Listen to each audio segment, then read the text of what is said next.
ગઈ તારીખ 25 સપ્ટેમ્બર 2025ના રોજ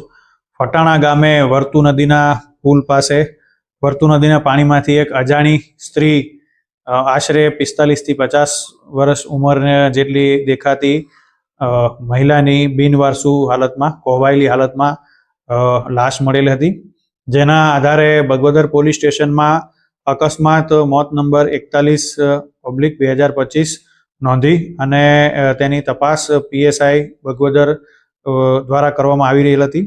આ જે અજાણી મહિલાની લાશ મળી હતી, સૌપ્રથમ તેની ઓળખાણ કરવા માટે આજુબાજુના દેવભૂમિ દ્વારકા, જામનગર, રાજકોટ ગ્રામ્ય, જુનાગઢ,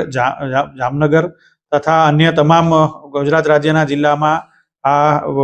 લાશના ફોટા તથા એને જે ચિહ્નો તથા એની પાસેથી જે વસ્તુઓ મળી આવેલ તેની સાથે માહિતી મોકલી અને કોઈ પણ આવી વ્યક્તિ ગુમ હોય, કોઈ પણ પોલીસ સ્ટેશનમાં ગુમ નોંધવામાં આવેલ હોય તો એની માહિતી માંગવામાં આવેલ હતી તથા પોલીસ દ્વારા ટેકનિકલ એનાલિસિસ અને હ્યુમન ઇન્ટેલિજન્સ મારફતે પણ લાશની ઓળખ કરવા માટે તથા બનાવનું સત્ય જાણવા માટે પ્રયાસ કરવામાં આવી રહેલો હતો। તે દરમિયાન ખંભાળિયા દેવભૂમિ દ્વારકા જિલ્લાના ખંભાળિયા પોલીસ સ્ટેશન વિસ્તારમાં જે 25 સપ્ટેમ્બર જે બગવદર પોલીસ સ્ટેશનમાં જે લાશ મળવાનો સમય હતો, એ સમયગાળાને અનુરૂપ ખંભાળિયા પોલીસ સ્ટેશનમાં એક 40 વર્ષના મહિલા ગુમ થયેલ તે બાબતે ગુમ જાણવા જોગ નોંધાયેલ હતી, જેની બગવદર પોલીસ સ્ટેશનને માહિતી મળતા તે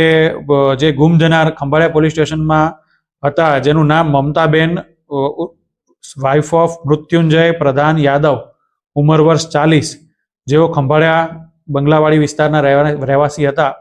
એની તપાસ કરતા અને તેમાં ટેકનિકલ એનાલિસિસ હ્યુમન ઇન્ટેલિજન્સથી તપાસ કરતા અત્રે